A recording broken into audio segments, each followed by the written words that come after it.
T'imagines t'as un stylo? Oui, stylo. Je pensais que c'était un téléphone, ça avait un numéro. Non, c'est le mien, Attention, on y va! Manu, la porte! 10 secondes. Il est pas mal, hein. Il est pas... Laurent Wolf, Love Again, Vivier nous disait qu'il est pas mal. Il est pas mal, il est pas mal. Il est très bien. J'en profite pour lire un message de Lex, aussi un ancien, qui nous dit Big Up sur IDFM 90. Et pour lui dire bonjour, Alex. Et Big up. c'est Muriel aussi qui nous embrasse parce que j'ai dit Emmanuel, alors elle m'en veut.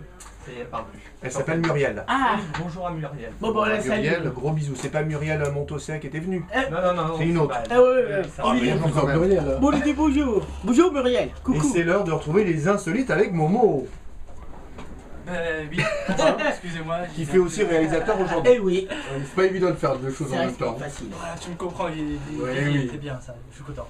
Alors on commence donc avec Donna Jackson qui vit donc dans une maison de retraite américaine de Bowling Street dans le Kentucky. Et donc pour fêter ses 100 ans le 6 février dernier, elle a tout simplement décidé de se marier avec un autre pensionnaire nommé Bill Strauss qui est âgé de 87 ans. Elle dit, je cite, je ne pensais pas que je me remarierais un jour, mais j'ai trouvé quelqu'un de si bien. Alors bon, la cérémonie s'est déroulée sous les yeux des autres pensionnaires et du personnel médical de la maison de retraite. Les deux amoureux se sont donc dit oui. Bon, il y a tout de même un petit bémol, c'est que l'heureux nouvel époux, Bill Strauss, est aveugle. Bon voilà, on leur souhaite quand même tout le bonheur du monde. Ensuite, donc, je vais vous parler, donc l'homme du plus petit du monde s'appelle Chandra, enfin je sais pas si je le prononce bien, désolé, Chandra Bahadur Donji, et donc considéré par le Guinness Book comme l'homme le plus petit de l'histoire. Ce Népalais de 72 ans mesure 54,6 cm précisément et ne pèse pas plus de 12 kg. Il indique que cette reconnaissance compenserait d'une certaine manière des années de souffrance. Il bat de 2,5 cm l'Indien Gul Mohamed, décédé en 1997 à l'âge de 40 ans. Alors M. Donji exerce le métier de tisserand et n'a que très rarement quitté sa région natale, située à 350 km de Katmandou, la capitale du Népal, pour ceux qui ne sauraient pas. En Inde.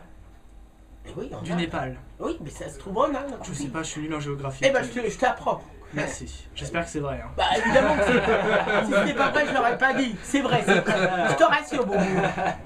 Alors ce n'est que pour officialiser son record qu'il s'est rendu pour la première fois dans cette grande ville. Et c'est maintenant l'heure du Big Bang Jeu, je crois pas, non DJ? Si, il est 16h30. Eh ben, ça tombe. C'est pile poil l'heure du Big Bang Jeu.